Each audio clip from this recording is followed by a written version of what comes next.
Hey Moonies! Welcome to the Sailor Moon Fan Club podcast. I'm your host, Victoria L. Johnson, and I'm here with Jax-Prince, your favorite non-binary, nerdy, and neurodivergent content creator and voice actor. You may have heard them over at Noir Caesar and Black Girls Anime, where they've been creating amazing content that's in-depth, informative, educational, and entertaining. And as you may have noticed, I'm using they, them pronouns, so make sure to get it right in the comments, Moonies. Anyway, without further ado, hey Jax, welcome to the Sailor Moon Fan Club podcast. Hi there, thank you so much for having me. It is great to be on. Yeah, I'm so excited for this. Been such a fan for so long. Thank you. I'm a fan of your podcast and everything too. Thank you so much for having me on. You always do really good interviews, so thank you so much. I'm very excited. I'm super excited. Thank you so much for having me. I'm smiling so much. This is so awesome. It's always fun when I have someone on the podcast that I'm a fan of and they're a fan of me, and it's just this whole thing where we just love each other, and it's just great. It's the best feeling. It's the best feeling. I love it. It really is. It just warms my heart. So thank you for being a fan. I'm a fan of you. I watch so many of your videos. I think they're so, as you said, in-depth, informative, educational, entertaining. Thank you. But before we get into all of your amazing work, let's ask, first question I ask usually is, what's your first memory of watching Sailor Moon? My first memory of watching Sailor Moon was the DIC dub, Once Upon a Time, feels like ages ago.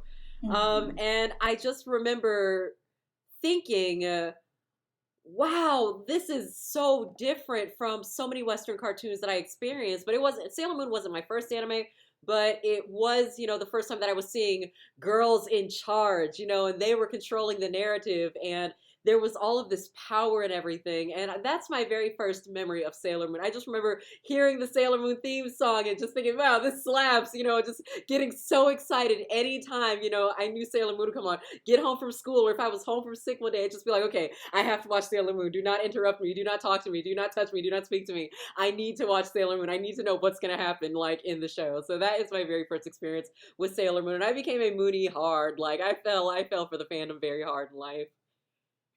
I love that so much. Yes, absolutely. Theme song slaps. It was addictive, so magical, so different. Absolutely. Did you have any favorite episodes or specific moments you remember? I specifically remember seeing Haruka Tenno, Sailor Uranus, because at that point I couldn't really relate to any of the Sailor Scouts. I could, but at the same time, it's just okay, none of them, all of them, okay, how do I explain this? The best way I can explain this is that when me and my sister and my cousin, we would play Sailor Moon. Growing up on the south side of Chicago, we would run around pretending to be the Sailor Scouts, and there was this drain pipe or a manhole cover or whatever it was, and that's how we transform. We'd step on it. We'd be like, Sailor Moon, Sailor Mercury, Sailor Mars, and I always, would be Sailor Mercury until I got a bit older, and we were still playing this game, ridiculously enough, and we were still playing this game. Love that. And I remember looking up, I'm like, okay, so what's my actual Sailor Scout affiliation? Who best represents me? what is my zodiac affiliation to the Sailor Scouts? And I saw that it was Haruka Tenno, Sailor Uranus, and I'm just like, but she looks like a boy. I don't like that. I was actually I was really upset. I remember being deeply upset. I'm just like, but she looks so boyish. Why is that? Why is she an Aquarius like me? And then of course as I got older and I saw what her character was about, I'm just like, okay, but she's on to something. There's something about me that endears me to this character, and I didn't realize it later, but she would be the reason that I would come out as non-binary transgender, because as soon as I saw Sailor Uranus, it took me a minute to warm up to it, but then I was just like, wait, that's me. Right there, right down to not fitting into being the traditional, feminine presenting woman, not me fitting into, doesn't matter if I was a boy or girl. That was the moment that hit me the hardest when I first heard Haruka ask Usagi, does it matter if I'm a boy or a girl? And that right there was my come to moment where I was just like, yeah, okay, I'm feeling some things, but that's the moment that I remember the most, and that would be the moment that would have a significant impact on my life. Wow, that's amazing. I love that Sailor Moon can do that for people, the show, not the character. Yeah, that's so cool. Yeah, I remember I was like, I want to ask them to be on the podcast. I don't know if they're a Sailor Moon fan, and you posted that video you're like, oh, Haruka like inspired me to come out, and I was just like, oh, this has to happen. I was like, just like thinking of how much that character like influenced you was just like, oh my god, this is so cool. Thank you. Like I even cosplayed her. She was one of my favorite viral cosplays that I think I've ever done. Me and her Mugen uniform, her high school uniform where I was wearing the slacks and everything. And I got it thinking, oh, I don't know, I haven't cosplayed in so long, but let me try it. And next thing I know, it's viral and I'm excited and I'm just like, okay, yes. Like it felt like the perfect homage to this character who has just like inspired my life so much. Yeah, the cosplay was super dope too. I love that so much. Yeah. Oh man. Oh yeah, I did see that too, and I was just like, oh. But you never know, because a lot of people cosplay Sailor Moon characters, and they don't know, they're like not fans, but they love like the aesthetic. And it's just like, you know, but love that. So I'm guessing like Haruka is your favorite Senshi, or who would you say is your favorite Senshi? Absolutely, Haruka is my favorite Senshi. My second favorite Senshi would be Seiya. Oh no, she's a star. Ooh. She's a star. Well, yeah, she's a starfighter, right? Sailor. What are they? Yeah. Starfighters, right? So they count as Senshi, right? I think. Yeah, definitely. Okay, awesome. I think so. Yeah. Her and Seiya are my favorites, without a doubt. I love Seiya so much. I never thought I would ever accept another love interest for Usagi until Seiya came along. Right? And then you're just like, wait, I don't hate this. No, actually, I love this. No, wait. Right. Like, can she have both? Right. Like, I'm low-key rooting for this now. I don't know what I'm feeling. Yeah. Yeah. No, absolutely. Yeah. Those are awesome choices, by the way. Thank you. Also, I meant to say, I love that you and your you say your cousins are siblings? My cousin and my cousin and my sister. Okay, it was both. Okay, I was like, couldn't remember which one. That you guys had like a designated area to transform. That's so genius. I meant to say that before, because like I remember me and my cousins did the same thing, and I would be Sailor Moon. One of my other cousins was Sailor Mars, and then I forgot what my other cousin would be. But yeah, like we would just like run around the house and just be like, ah. But like a designated area makes so much sense. And also, yeah. We would go all in with like, we have to transform before we go back to the house so the adults don't know that we're magic. Like we really believe that. We really believe that. It's like one of my fondest memories. I'm just like, yeah, that's a thing that happened. Like, and that's why I love like being able to talk about it. That's why I love the nerd fandom, because where else would I have an opportunity to talk about like this moment? Like, so thank you. Yeah. No, I mean, yeah, that's why the podcast exists. And yeah, no, I love that so much. And then my other cousin was Sailor Jupiter. I just remembered. Yes. Yeah. Yeah, that was it. I was Sailor Moon. Other cousin was Sailor Mercury. She had like long black hair. Mm-hmm. And then my other cousin was Sailor Jupiter. She was like just, I think, gravitated to all brunettes in general. Plus, I don't know. But yeah, I'm like trying to think, like, do they still act like that? I don't know. Oh, that's awesome. Yeah. So a little bit about you. When did you decide or like fall in love with voice acting?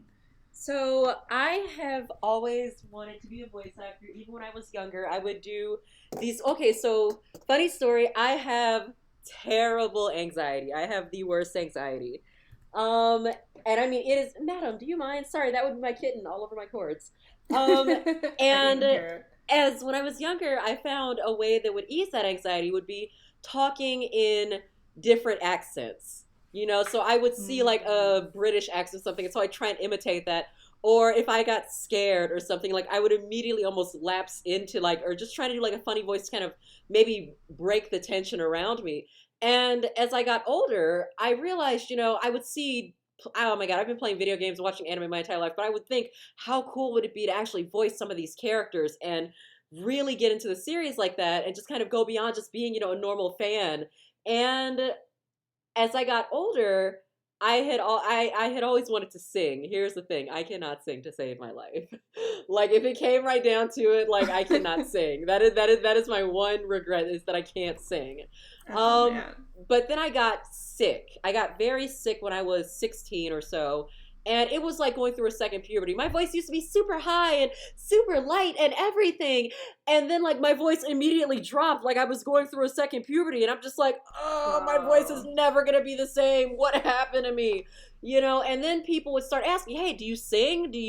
And then people would start saying, you know, you do good for radio or podcast or something like that. I'd be like, I don't think it's a dream that I could actually attain anymore. You know, I literally let it go. It's just this childhood dream that I wanted to do. And it was right up there with writing manga, you know, like I'm black. Like, how am I going to write manga? Like, I don't think pick me, you know, that was my thinking at the time. And the same went for voice acting as well. You know, just like, well, most of the voice actors that I'm aware of are white, with the exception of Cree Summer, who was my biggest inspiration then and now.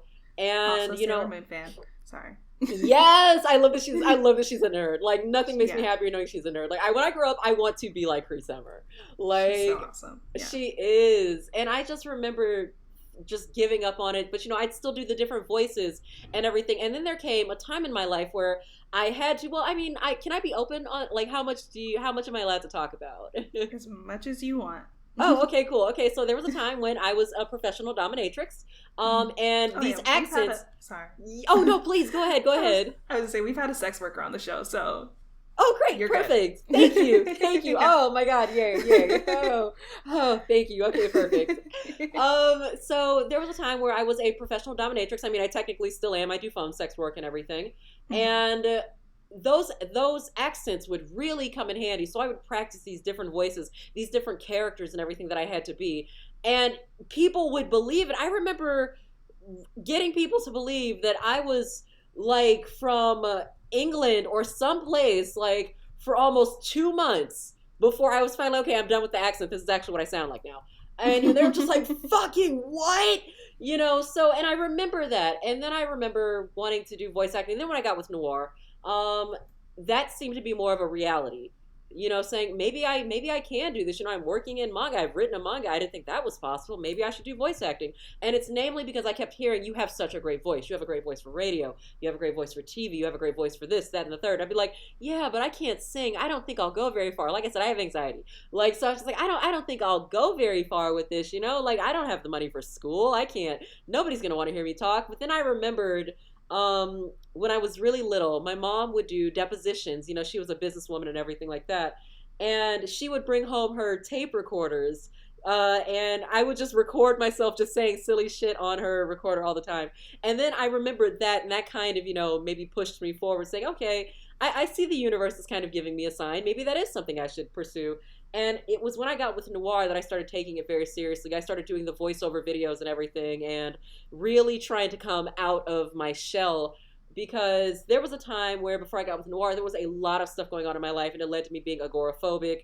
It led to me being people-phobic. You know, I didn't come around to people. I didn't talk to people. And when I say agoraphobic, I mean I didn't leave my house unless it was, okay, I am on my last, like, box of crackers. I should probably try and go outside and get some food. And even then, it was a huge thing for me too, just to step outside. And for people who don't know, being agoraphobic is this phobia of outdoors. And with me, combined with a lot of things that have happened in my life, I take a step outdoors and I'm always scared something's going to happen, you know?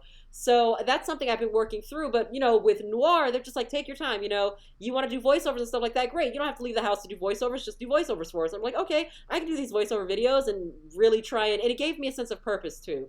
So that's when I really decided, after meeting Mela Lee, another very famous voice actress, and working with her on a couple of Noir projects, I want to do voice acting. I can absolutely do this. I'm going to take it seriously. And I remember telling people, 3 years ago, I'm gonna do voice acting, and it was like, okay, sure, yeah, right. I'm like, no, I'm going to do it. And I thought, you know, being down here in the South, how am I going to do voice acting? You know, like, nobody's going to want to hear that. Like, there's nothing in the South for me where I could do it. And I'm like, that's an excuse. I can find a voice acting teacher while I'm here and do virtual lessons. So I started doing virtual lessons. And it's been a great experience ever since. You know, I recorded my first demo reel, my first 2 demo reels, got to redo them, but they came out good nonetheless. So I'm looking forward to doing that. My teacher's working with me, and my mentor is John Eric Bentley, who voiced Barrett in Final Fantasy VII Remake, and he's an icon. He's done so much. He was on Sister, all the great 90s shows. He was in Sailor Moon.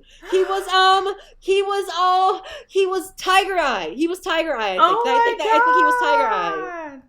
Wait, I'm about to like look all this up. That's I can't remember if he was Fish Eye or Tiger Eye, or I can't remember. He was one of the 3. He was one of the trio. And when I found that out, and you wouldn't know. Yeah, he was Tiger Eye. Yes, and when you look at him, you're just like, what? Like, you were one of my favorite villains. Like, Why are you gonna train somebody like me? Why am I worthy? Like, why are you gonna try and train somebody like me? But he's been a great, blowing my mind. Sorry, like he's in Tiger's Eye. He was voiced by a black man. Like, what? Right? This just like makes me so happy as a fact.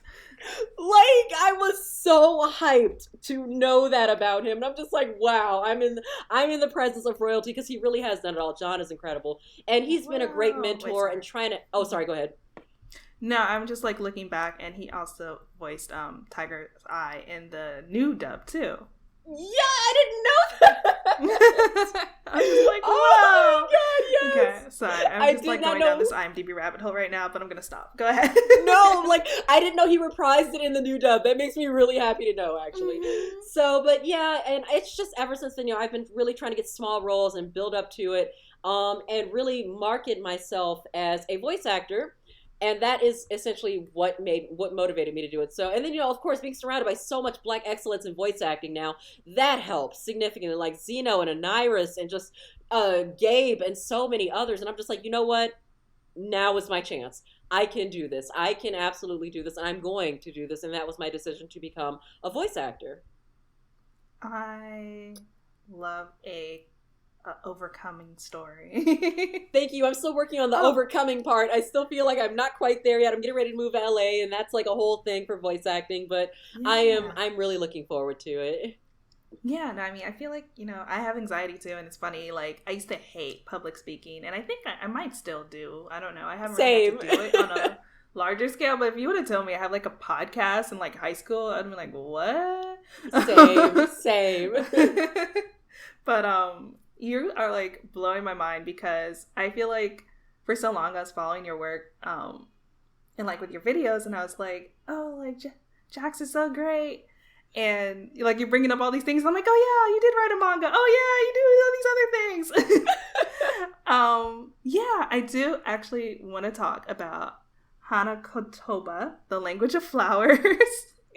How is that coming out? Because you wrote a manga. I believe it's not out yet. No, it is not out yet. So the way that Noir is kind of restructuring things, we're going to be focusing on how we put out manga and how much we put out at a time. So my manga was pushed back, which was fine because it gave me more time to get a chapter 2 up. And my manga has been through the ringer, like not because of Noir, but because of everything that had to go into it so far. Unfortunately, I lost my first artist to COVID. She passed. And I was devastated. I was so heartbroken because it took me a year and a half to find her. But she unfortunately passed from COVID. So that sank me. Like, that was just like, well, screw it. I don't even want to work on this manga. If it's not her, it's not. And she really had the shoujo style.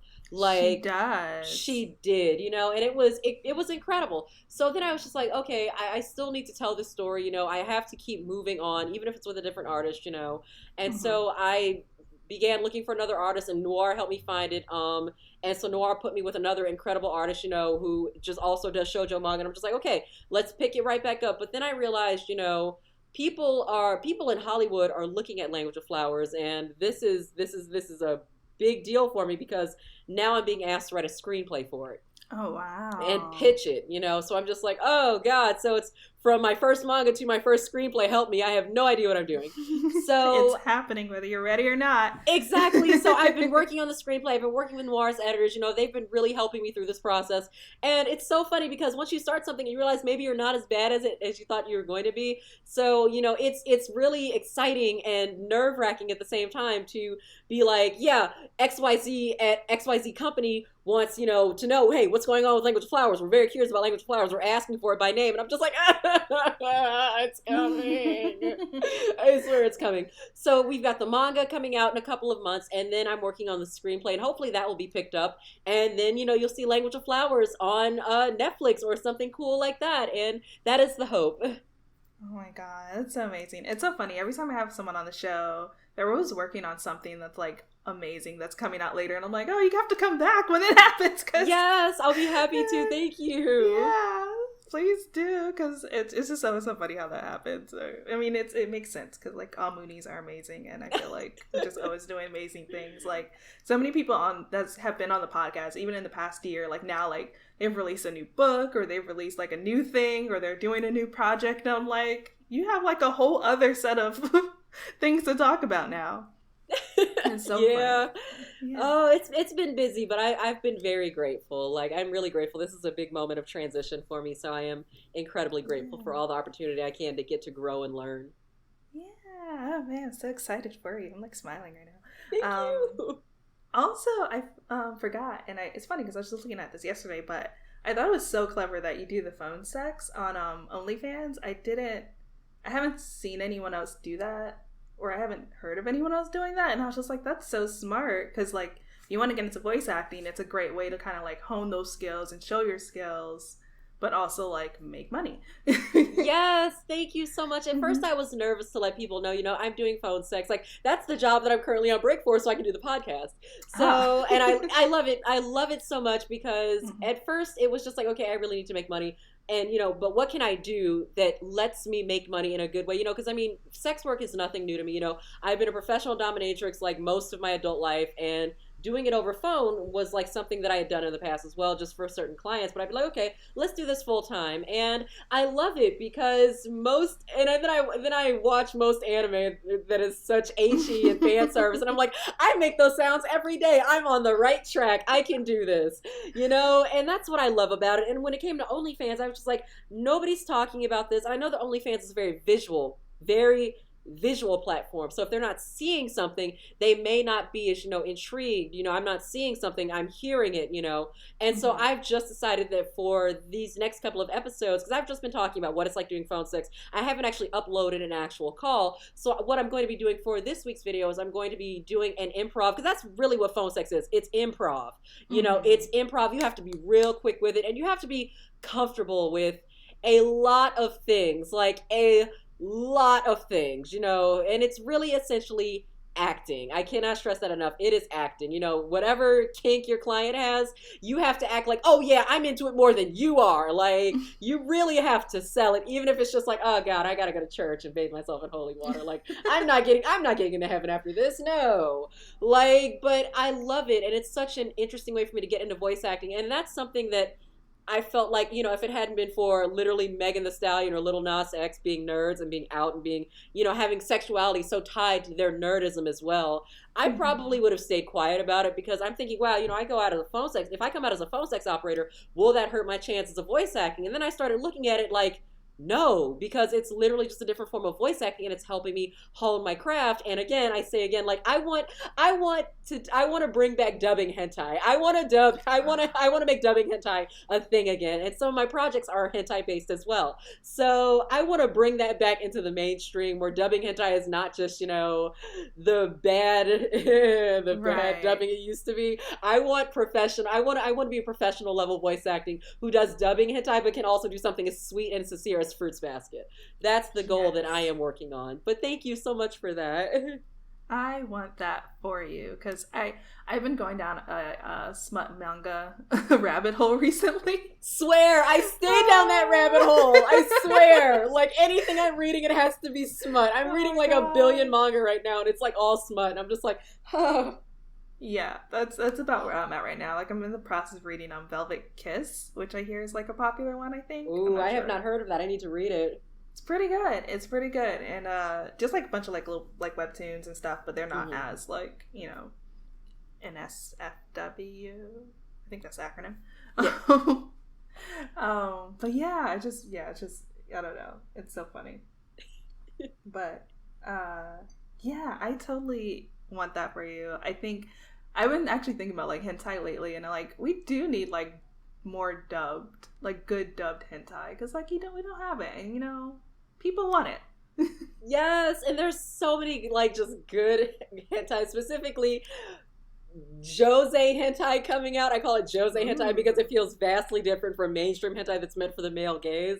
Right. And I would not mind at all getting a project like that. I'm like, what? I can do this, please. Like, so if there are any hentai producers listening, I'm your they. Like, hit me up. I will make your project sound great.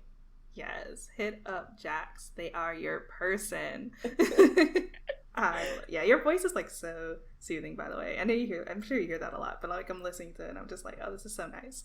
Thank you. That makes me really happy to hear. Like I said, I cannot take a compliment to save my life. So thank you, because I'm always like worried about like what my voice sounds like and if I'm being too loud. Because fun fact, I have significant hearing damage. So like very bad hearing damage.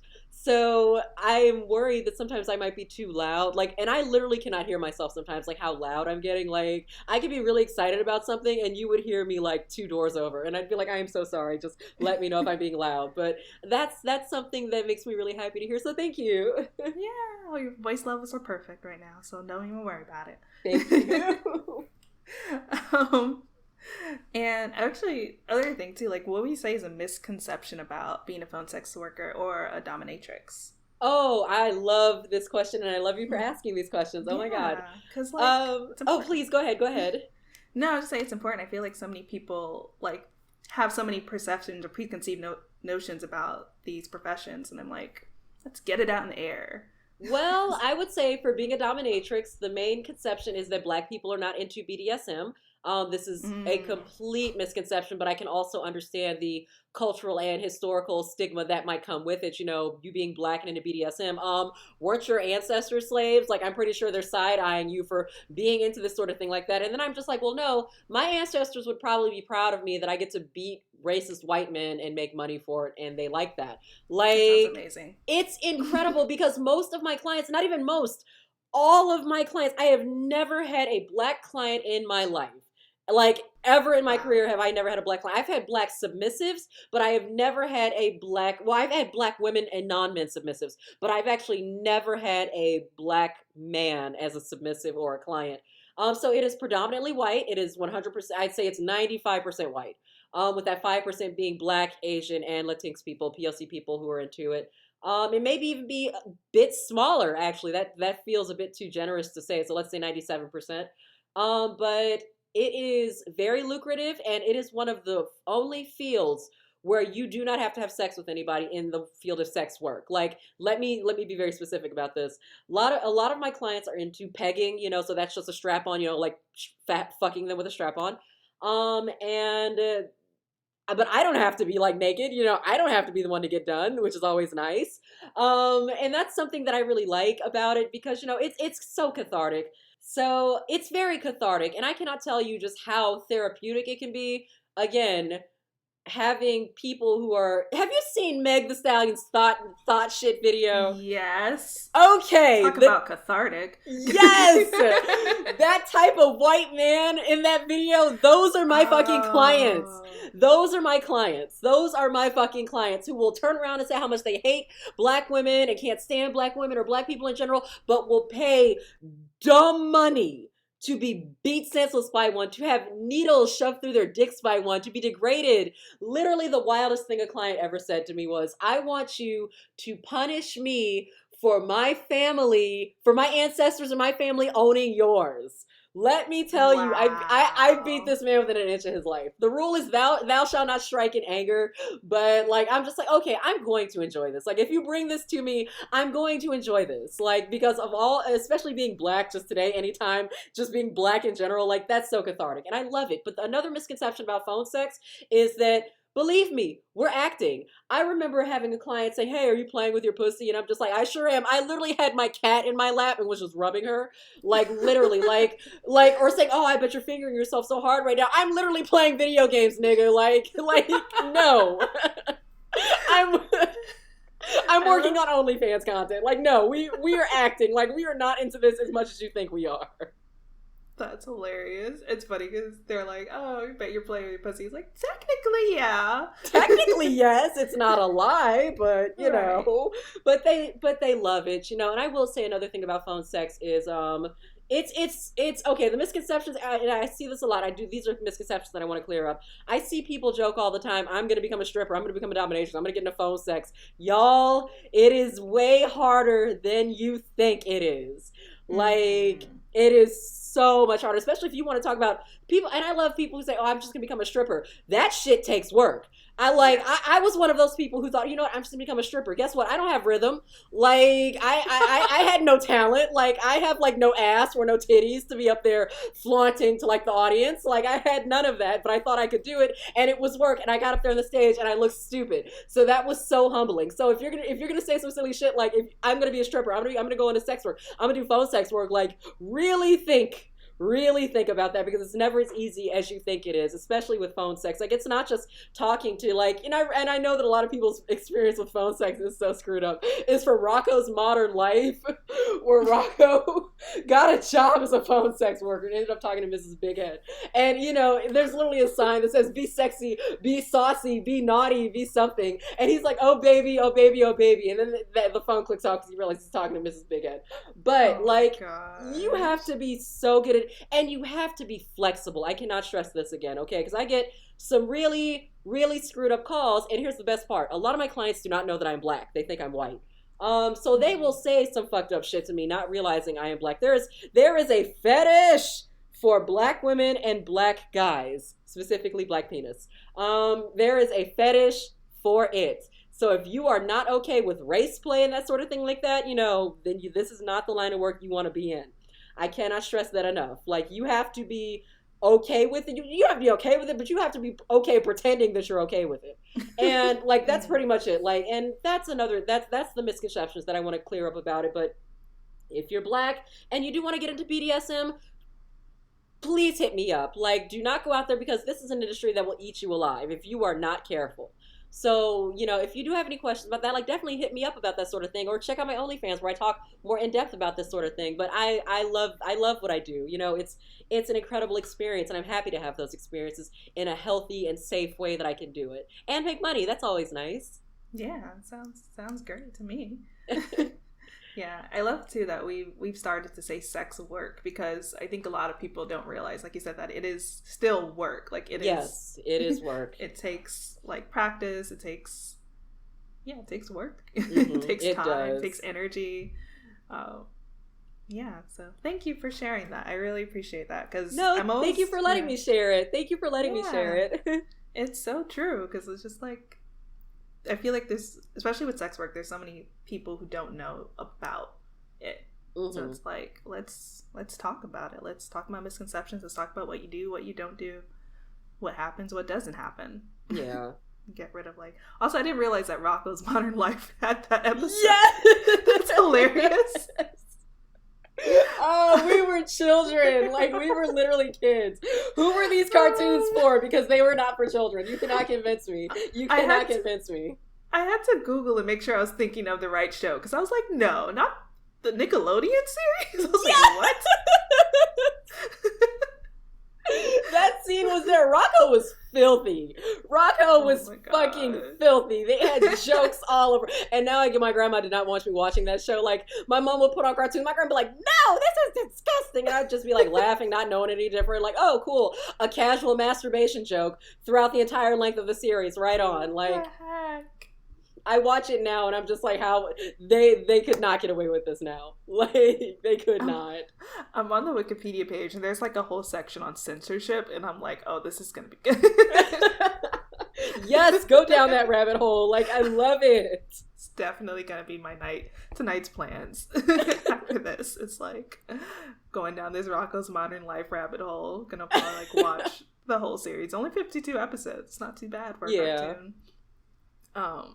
Also, when I think of phone sex, I always think of there's this movie I watched called The Mirror Has Two Faces. Mm-hmm. And it's kind of like what you said. Like, she's, like, on this call with this guy, and, like, he's just, like, she has, like, this really sexy voice, and he's just, like, talking to her, and the whole time she's just, like, doing her nails and, like, like, their rollers, just, like, lounging. And, like, they ended up not actually talking about anything, like, sex related. He just was, like, venting his feelings about, like, something, and, like, how, like, I don't even remember, just, like, how he couldn't find, like, the right woman or whatever. Yeah, she was, like, bathing her kids. That so accurate though. Like I will be doing everything but like what this person thinks I'm actually doing to myself on my phone. Like I will clean out my litter. I will clean out the cat's litter box. I will try and make food. Like, and then like I'll have to mute the phone if I'm like trying to cook or something and then come back on like right after he's done talking. Like, yeah, that's sure. Like, yeah, right on. So, but I love it. I really do. It's great. Yeah, that's so funny. Other thing, you recently went viral. I wanted to talk about that. With your awesome new haircut. Or I guess it's not new anymore, but it was new then. How did that feel? Go viral on TikTok. You like hit the TikTok lottery. I felt some type of way about it, honestly, because I had been struggling to make content. Like, because, and I'm very open when it comes to my struggles and stuff like that. I get autistic burnout very bad. I get depression, you know, and sometimes if I get like knocked off, and this is why they say routine is very important for autistic people, because if I get knocked off my routine, then I feel bad that I've been knocked off my routine. And then I'm like, oh my God, I'm struggling to keep up and stuff. So TikTok was my way of kind of working through my depression and saying, hey, despite how I feel, I'm still going to make content. You know, I'm still going to put myself out there and see what happens. And then I got my haircut. And now I've got my second video going viral, which just blows my mind, and it's a haircut TikTok on top of that. It's a haircut TikTok, and then it's another one where I'm talking about how one of my neighbors heard me voice acting hentai and came over to check on me, and that was a whole thing. Yeah, that was a whole thing. And that's my other one that's blowing up right now. But I felt incredible because, you know, all these people, all these incredible comments and everything, you know, and the block and delete button are like cathartic. I love them. I'm so here for it. Like, that's self-love right there. Like, I block and I delete. I don't argue anymore. I just block and I delete. I'm not going to debate you. You know, so I love it. I love the support and I love the encouragement and I love feeling like, yeah, I can do this. You know, I can really do this. I can make content and people will like it and they'll react and they'll respond. And it was affirming. It really was affirming because I had spent so many years just kind of lost, not knowing what I wanted to do and trying to be somebody else that I'm not, you know. So it felt affirming to see people are responding more to my natural, authentic self than this fake ass persona that I was trying to be all those years leading up to that. And I love it, you know, and it's reaffirming and it's validating. And I love it. I genuinely love it. And I'm looking forward to making more content in the future. That's awesome. Yeah, I have to check out that video because I have not seen it yet. Oh, it's embarrassing. I'm sure it's great. It sounds great. And, you know, this is a Sailor Moon Fan Club podcast, but I always like to ask, what are some other favorite anime that you have? Just because, you know, we are Sailor Moon fans, but we like other anime too. Fruits Basket. I will talk forever about Fruits Basket. If you were to ask me if I had to narrow down my top 3 favorite shows of all time in the history of mankind, Fruits Basket would be on that top 3 list. I love it. I love the way they deal with trauma. I love how they talk about so many things in my life. Like, I discovered Fruits Basket. Like, I've been reading the manga since I was like 14 years old. And I just remember thinking, oh, what a cute series, you know, because that's what Fruits Basket is. It's cute. It's funny. Oh, what? They turn into zodiac animals when you hug them. Kawaii. That's adorable. Wait, no. Now it's taking a different left turn. And now things are getting really dark. And what? Now we're talking about parental abuse and trauma and all these. What? Like, I love it. And the writing was so good. Like, it was incredible. And just seeing that animated, you know, over a decade later, like, what, 14? How old am I? Like 32? That's, yeah, well over a decade. Like almost 15 years to see these stories that, you know, the first anime didn't capture, you know, that, you know, ran out of episodes to do it, whatever the reason was. And then seeing this beautifully remastered series and the main cast has reprised their roles, the main English dub. And I will stand by this. The Fruits Basket dub is one of the standards we need to be holding dubbing to. Because that everybody did such incredible work, and it's because of the voice acting that it's because of the Fruits Basket series that I wanted to take voice acting more seriously. I got to meet Chris Sabat, which was one of the happiest moments of my life. Like the voice of Vegeta, I got to meet him, and we talk now. Like, and I'm just like, bro, I remember hearing him as Ayame, and that's another character that helped me realize that I was never going to be straight or cisgender. Ayame too from Fruits Basket, and just that is a series that holds so deeply to my heart because it helped me overcome and recognize a lot of my own personal trauma and work through it. Like, I love every character on that show, even Akito. Like, I can relate to them, you know, and I just really love that series. Like, I could be here talking about Fruits Basket all day, but Fruits Basket is absolutely a show that I am loving right now. I am gonna be devastated when the final episode airs. But that is definitely my main show that I am watching right now without fail, without hesitation, loyally and faithfully. Yeah, I watched the first version of Fruits Basket, but I don't really remember it, and I feel like I need to rewatch it. And I heard the new version is really good, so I might just watch that. But yeah, I hear so many good things. But I remember my college roommate described it. She was like, "Yeah, it's so cute," and I was watching it, and I was like, I don't know if you watched the right one I'm watching. I don't think we watched the same series. No. Yeah. So, yeah, I probably actually never. Yeah, funny. And then if you could ever voice a Sailor Moon character, who would you like to voice? It would be either Haruka or Seiya. It would be one of those two, or Fisheye, Ooh. Definitely those three. I'd love to see you take on any of those characters. I feel like I'm like listening to your voice. I'm like trying to think. I feel like you'd be a good Haruka. Thank you. Yeah. Or Seiya. I think Seiya. Yeah. I mean anybody. Honestly, anybody would be great. Oh, thank you. Thank you. I like thinking of you with like their character face, and I'm like, yeah, and then like listening to your voice, and I'm like, this works. I'm like, this works too. This also works. See, that helps to hear. Like, help me figure out who I would be good at, because that really helps. Thank you. Yeah. And then I don't know if you want to answer all these, but advice for someone who wants to become a voice actor, wants to deal with the government and changing their name and correcting their gender, correcting their name, or I guess you kind of talked about being a sex worker. Mm-hmm. So I guess we don't have to talk about that. I feel like you already gave advice for that. So yeah, I think becoming a voice actor and correcting your name and correcting your gender with the government. So this is a question I get asked a lot. How do I start in voice acting? I tell everybody the same. Take classes. I cannot stress this enough. Take a class. Take a formal voice acting and acting class. Don't just worry about voice acting, because there's acting and then there's voice acting, and the two are different, but they're also extremely vastly different mediums, where as with regular acting, you learn to recognize tone and cue, and you have the luxury of having that your co-actor's face in front of you.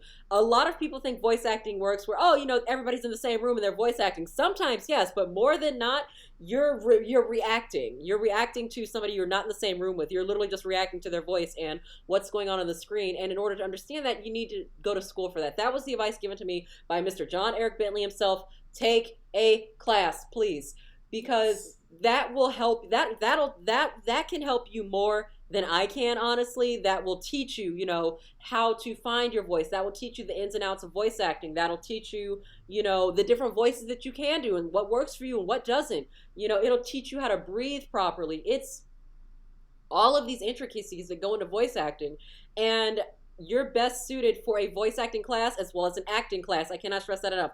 Take multiple voice acting classes, take multiple acting classes. One, because, if you're producers and casting agents will see that on your resume and think, okay, yeah, they have professional training. I'm going to want to work with them, as opposed to somebody who has never done, a single class in their life, doesn't know the ins and outs.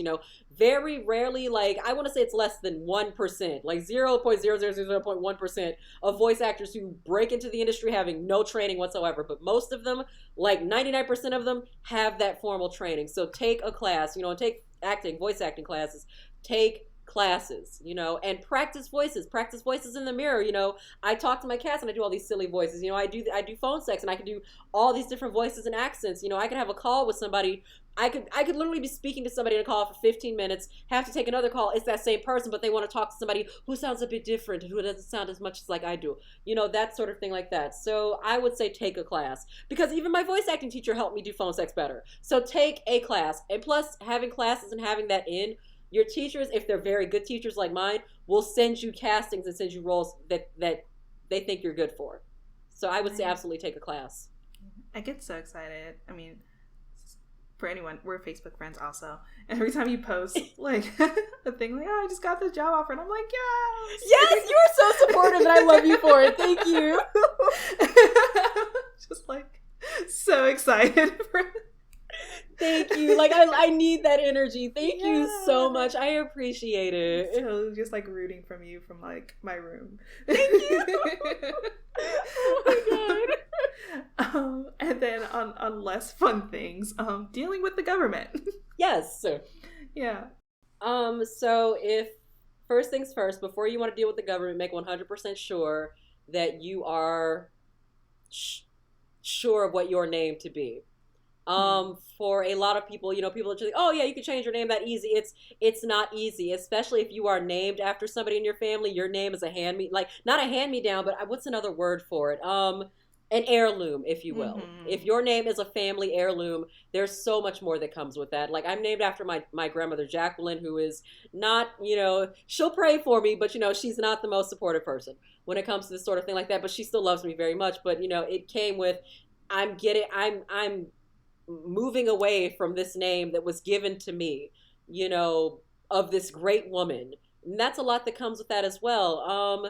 But as far as the government and everything, start early. I thought this was going to be a 6 month process. It literally took me exactly 13 months to the day for me to decide on my name, and then for me to go through all the paperwork and everything. And there's going to be tons of paperwork. Make sure you've got your paperwork. Always double check on your freaking paperwork. The paperwork will kill you.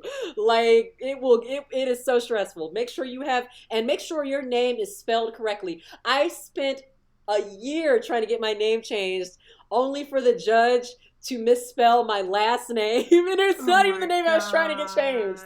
So when I got the official court order, I'm like, are you fucking kidding me? So make sure you have people in your corner during this, because it will be stressful. Make sure you have a lot of supportive people in your corner, because it is one of the most stressful things ever. But dealing with the government, make sure you have your paperwork. Make sure you're always double checking. Call, make a lot of phone calls, and then afterwards, then you got to change everything. You got to change your social security card. You got to change your birth certificate. You got to change your driver's license, your ID. You got to change your passport. You got to change your school documents. You got to change your insurance. You got to change a billion other things. Like, your name change process will take you, on average, if you're like me, maybe 2 to 3 years to fully complete, depending on how long it takes for you to get everything done. It's a process, so be prepared for that, but do not give up. If you want your name changed, do not give up. Like, especially if you feel like, I can't go on being, whatever your dead name was, that's not me, this is me. If it is essential, if it'll keep you alive, if it'll keep you keep you going, get that name changed, and just watch how just proud of yourself you will feel once you have that court order that says, yes, this is your name from now on, go forward, be happy. Like, keep at it. It's a process, and it only took me so long because I did get depressed, and I did, have so much doubt, but then I'm just like, this is me, this is what I have to do, and the people in your corner in your life will continue to support you regardless, and they will use that new name, so that's what I have to say about that process. But it is stressful, but keep at it. And if you have like any questions, like more, if you want me to do like an in-depth video about the whole name change process, I definitely will, because I feel like it's needed, because I had so many questions about it that I felt weren't getting answered the proper way, and then I think I'd have enough paperwork, and then I found out I need to do this paperwork as well. Like, it's a process, and of course it all depends on your state, and that doesn't even begin the process of getting your gender changed. I still have to go through that process, but in order for me to do that, that's another reason I'm moving to California, because South Carolina only allows for male to female or female to male transition. So I can't get mine changed to non-binary third gender. I have to wait until I get to California. And that's a whole other process that I am looking forward to, but at the same time not looking forward to, but looking forward to. But looking forward to the end of it. Yeah, looking forward to the end of it. That's exactly it. Perfect. Looking forward to the end of it. But that's my advice as far as those processes go. Yeah, well, thank you for sharing that. I hope that helps someone out there. And good luck. Good luck. Gender. Good luck. I will be holding you in my prayers. Thank you. Thank you so much. Yeah. Actually, I forgot to mention this earlier. I think, if I'm remembering correctly, in one of your captions, you wrote that your name was kind of inspired by Haruka. Yes. So I went with the Prince part of my name was inspired by, largely more so than Haruka, than my grandfather, who was actually named Prince. Sorry, Grandpa. Yeah, oops. But so Haruka Tenno was also a big inspiration for the prince aspect of my name because Haruka Tenno to me was a prince. You know, just like Princess Utano to me was a prince. Was a prince. You know, I'm just like that's the level of non-binary that I and gender fluid that I aspired to be, to where male terms can also be used for feminine presenting people. You know, and that's what inspired me because Haruka was my ideal of the quote unquote girl prince. That is to me what a prince was. It wasn't, you know, Prince Philip or any of the Disney princes. No, Haruka Tenno was my prince. That was my quote unquote Disney prince. And that's what I wanted to inspire in other people as well. You know, don't be bound by this is a term for guys. Well, guess what, motherfucker? It's a term for me now too. So what are you going to do about it? Like that sort of thing like that, you know, fight back with it, you know, own it, claim it. And that's another reason why Haruka inspired the prince part of my name as well. I really just love the idea of the girl prince, the prince who's not, you know, restricted by gender, that sort of thing. Yeah, I love that. Yeah, I completely agree. Haruka could save me any day of the week. And Utena. Yeah, and it kind of, well, this kind of falls into that, but doesn't fall into it. But like, I always thought it was inspired by Prince the musician. Thank you. Yeah. I get that a lot too. Yes, yeah. Prince was also an inspiration as well because there is nobody who was more queer than Prince. I'm sorry. Right. That's what I'm thinking. Like, as you're describing this, I feel like he kind of falls into that a little bit too, as far as like being able to be fluid. Yes. Yeah. And then just like Sailor Moon had Sailor Moon Says phrase, Sailor Moon says at the end of every episode, what would your phrase be? So Sailor Jax says, or Sailor Jax-Prince says. So Sailor Jax-Prince says, be yourself no matter how this world tries to tell you not to be. I want you to go out there and I want you to take that fear of, well, maybe I am considering transitioning. Maybe I am considering coming out. You know, maybe I am trying to do something different that people may not understand. I want you to take that fear and think about what's on the other side of it. And think, you know, is my best self on the other side of that fear? What will happen if I just keep going? You know, I take maybe 2 steps forward. I take 20 steps backward yet today. You know, I take 2 steps forward tomorrow. Still be proud of that progress that you have made. And realize that you will always have people in your corner. And if, you know, you don't have family or friends that support you, guess what? I'm your family and friend now. I adopt you. I support you. I love you. Like, I validate you and your existence, and I'm happy to know you. I know your struggle. Like, I may not know it personally, but I can relate to some of the struggles you're going through if this is what you're considering. And just know that I'm here for you, and I love you, and I'm glad that you are taking this step forward. Just be you. Exist in a world that doesn't want you to exist. Exist harder in a world that doesn't want you to exist. Exist for the sake of existing because this world does not want you to exist. That's what Sailor Jax has to say. Love that so much. Also, I'll adopt you too. There'll be a whole family thing. Yes. Someone said it for Eternal that they love how like the ideal like yes, I've seen it. The ideal situation is like a lesbian race car driver, her femme wife, and their goth girlfriend, their goth life partner. I'm just like, yes. Raising like a reincarnated, like, yes. Death, bringer of death or something, or bringer of death. I'm just like, yes, this absolutely should be goals, and it is goals. I completely agree with it, and I myself am polyamorous, so, and for people who have questions about polyamory, no, it's not cheating, you dicks.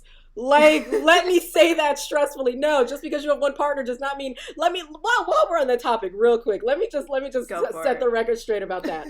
So when you're talking about Sailor Uranus and Neptune and Pluto being a throuple, being a 3-way couple, like, yeah, they're all aware that they are dating each other. Yes, right. They're all, you know, nobody's going behind each other's backs, but that's what everybody thinks polyamory is. No, I have one partner. They understand that I'm seeing other people. I have this other partner. This other partner realizes that I'm seeing and or being intimate with this other partner. I have this you know, there's my partner's partner who knows that, you know, there's me and I exist and everything like that. Like, that's what it is. It's being open. It's a roundabout. It's not even a roundabout way. It's an alternative to monogamy.